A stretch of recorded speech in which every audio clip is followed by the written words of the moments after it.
combination and your own lock. Yeah, but there is sanctity amongst thieves in that No, there's not. It doesn't. There's no honor amongst thieves. Yeah, exactly. Okay. That's the saying. There's no honor. So Sorry, let's Chase. not assume that it's pirates. Let's just assume that there's multiple. Well, you were, and so that's why Look, I'm not a fucking pirate. I'm not part of this pirate crew that hid fucking shit on Oak Island. All I'm saying is that I don't think that it's just a one and done type situation. If there is something on Oak Island and there's all of this shit already set up protecting one treasure, why wouldn't somebody that's heard this story say, "Oh, let's go bury our shit on this tiny Canadian island," right? So then why has nobody come back for any of it? Not all of them could have perished in the same way, not to have come back to retrieve any of it. There is Captain Kidd, for instance, I think died or something before. He was executed. Yeah, something happened where he couldn't go back. So in that case, yes. And I think if you're talking about, Templar treasure and stuff like that, I don't think there was ever any need to come back. I think that stuff is so important not to be found that risking coming back and digging it up and bringing it out for whatever reason is too risky and quite frankly not needed. Okay, so you think there's treasure on Oak Island? I think there is enough evidence to show that there is something buried amongst the trees and the roots of Oak Island. Yes, I don't know. I mean, it depends on your definition something of value. It depends on your definition of treasure. Going back to my love of this History Channel show, and some of the last stuff that they found was some book bindings, a lot of different pottery and stuff. And this is down at 190 feet or 200 feet where, a lot of people haven't dug before. I don't think anybody's dug in this specific area, and that there's been really no sign of human life or should be human life at that depth. And they found sort of a book binding, which they proved to be book binding from, I don't remember what date it was, but it was many hundreds of years ago. They found some sort of parchment paper with some sort of what they got tested or went to an expert that said this dye is only used, in ancient Egypt. So there's a lot of different speculation that there could be not only Shakespeare's writings down there, but a lot of different manuscripts or ancient texts, which I think is the coolest, outside of the Ark of the Covenant or the Holy Grail. If those things do exist, then I think those would be pretty cool to find as well. But I would like to think that there's a treasure trove of manuscripts and documents and writings that the world hasn't seen yet from different parts of history that somebody felt the need to really protect, and that would be really cool.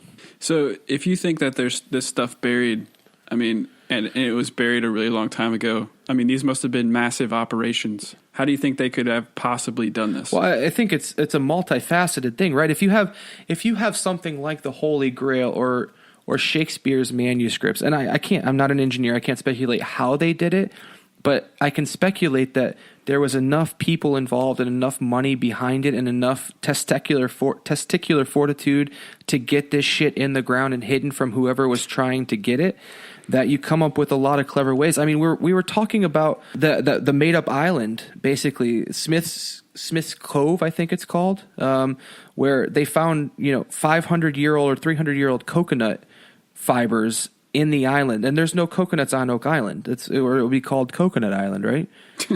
So Probably, yeah. That was an Adam joke. Ooh.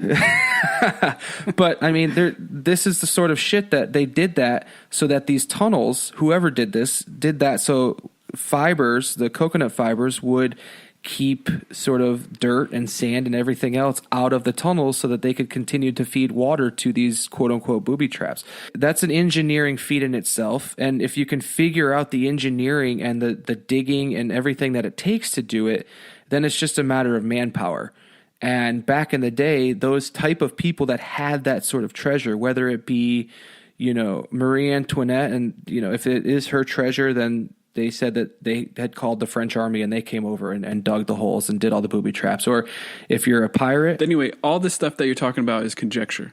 There's very little evidence to support everything that we've talked about on this podcast so far is conjecture. What you have is tiny little pieces of shit, just random shit found at various stages on the island. There's been no treasure chests. There's been no manuscripts. There's been little pieces of stuff. No? So You agree with that? yes, I agree with that. Okay. So there is a phenomenon called apophenia, okay.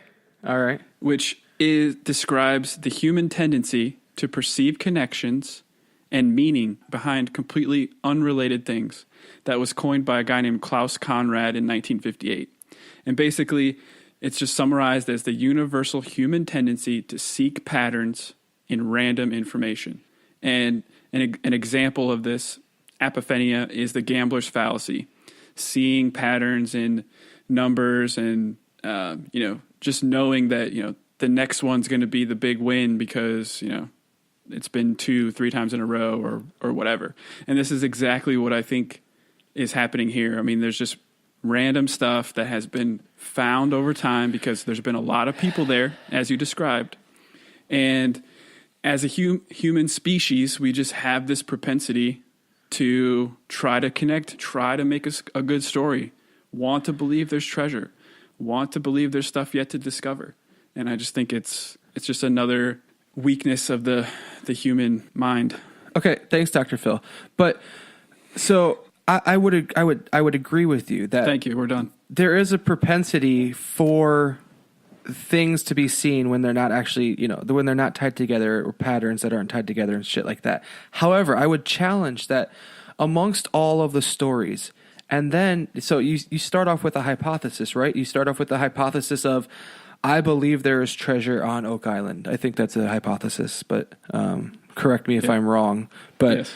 So if the hypothesis is, I believe there's treasure on Oak Island.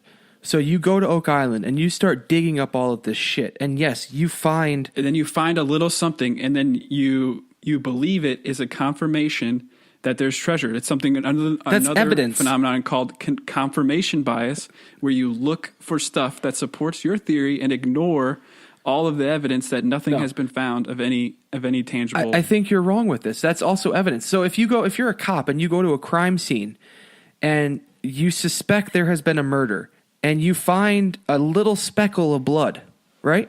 Normally, a little speckle of blood on a fucking sidewalk wouldn't mean much to you. However, you've started with there's a murder, and then you go find a fucking murder, right? This is completely different. Yeah, there's a dead body in the murder.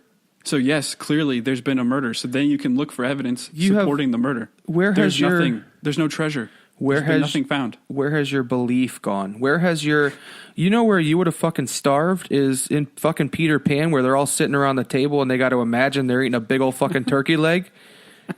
You wouldn't have been able to eat because you have no faith. To me, look, I don't fucking care if it's real. I hope to God that there is something, or I hope to the director that there is something that is a loop back to episode 1 of the podcast. I hope that there is something on this island because much like we discussed earlier, I want something to be undiscovered. I want something. It's the same reason as a kid you buy a telescope. You look up and you want to see something cool. You want to see something that nobody else can see. And I want it to happen.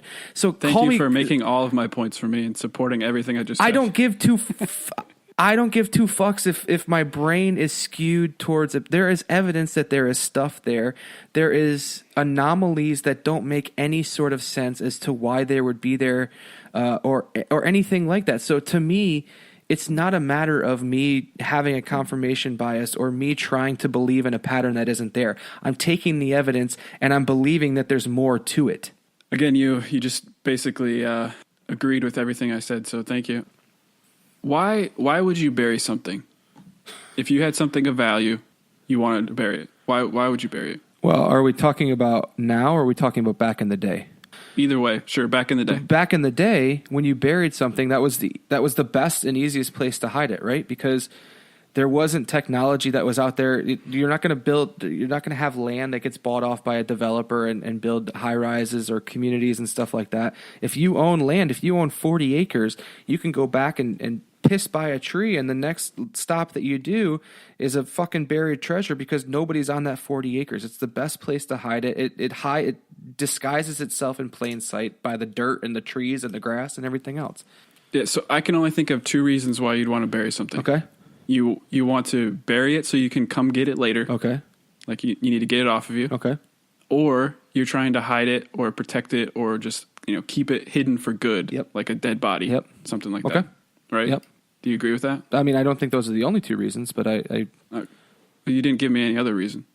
yeah, if you have the space and you got a fucking So shovel. just for the hell of it? No. Just for the hell of it, you're going to bury if something? I want to That's hide not it. something, yeah, okay. So your Yeah, theory is exactly. coming back for it or leaving it there, right? Then that's fine. That's it, if that's Okay. what we want to work so off of. if you're going to retrieve something, if you're going to hide it to come back for it later, how deep are you going to bury it? It depends on how fucking me. I'm fucking fat, so I'm gonna bury it about 6 feet, depending on how hot it is out. Exactly. You're only going to bury it as deep as you need to ensure that no one else is going to find No, it. false statement. I'm only going to bury it No. as far as I can before my heart gives out. Okay. Well, a younger, fitter person Yes. is only going to bury it as deep as they need to ensure that it won't be found. If they're coming back for it, they're not going to bury it 300 feet under the fucking ground because that's way too much effort to come back for later. Unless, Adam, unless you have the resources to do so, and you know in your heart No. of hearts that this is Absolutely something that needs to be hidden from the world for as long as it Okay. can be. That's the other option, okay? It's going to be hidden and you need to protect it. It's the Ark of the Covenant or whatever. You don't want someone to get it, right? So if you do that, you're going to bury it deep, right? Like you just said. Yeah. But you're trying to protect it. You're not going to have a million fucking people there to help you dig a huge fucking hole. You're going to do it by yourself, or you're going to dig it, with one or two of your closest friends. You're not going to hire a freaking army to dig a giant hole for something that you're trying to keep secret. All right, so not going to happen. This whole thing is just complete BS. Okay, no, it's not BS. First of all, if you look at let's work off of three theories that we've talked about. Okay, the pirate treasure, Marie Antoinette's jewels, and the Knights Templar. If you're a pirate, you got ships of people. You got slaves, you got crew members, you got all of these people traveling with you, and you have a tremendous amount of treasure that you did indeed want to come back for at some point, or live in posterity and tell somebody about it and have them come back for it. But pirates would have come back for it, right? So maybe let's knock the pirate thing out of the way, because I will lend towards your thought on this, where maybe pirates, if they have to come back for it, right? The whole reason you're a fucking pirate is because you want to be rich, and if you're booby trapping your own treasure, you're not going to bury right. it. You're Okay. not going to bury it 300 feet underground. So let's knock. if you're coming back. So let's knock Not that gonna out. So let's move on to Marie Antoinette's jewels, okay, or something like that, or let's say Shakespeare's manuscripts or something of that importance. You have Sir Francis Bacon. Or Marie Antoinette, whoever it is, has a tremendous amount of network, has a tremendous amount of, I'm sure, connections in army or whatever else it is, that it doesn't matter. In Marie Antoinette's case, you're protecting the royalties' jewels for posterity, for whatever it may be, for future generations, or if you do plan to come back and get it. But you have to know that Oak Island is a small island, that it's the height of traveling, on Delta Airlines. It's the height of exploration. Everybody's trying to find new places, new things to see, new places to go. So you booby trap it. You make a very complex system, not because you can, but because it's necessary, and you have the French army to be able to do it. Again, if you're trying to do that for something that you're trying to keep hidden, you're not going to do it with a million people. I don't think it would. It only takes one of those people to go and tell someone, and then it's just like the telephone game, and it's just like that person tells one person, or that person tells two people, and then all of a sudden half the world knows that there's this secret buried treasure on Oak Island, which is apparently what we have now. They're fucking calling people on their iPhones? I mean, it's a different world back then. And first of all, you don't need a million people to do it. So people didn't talk. You couldn't communicate. You don't need a million people to do it. But, carrier pigeon. So I think, yeah.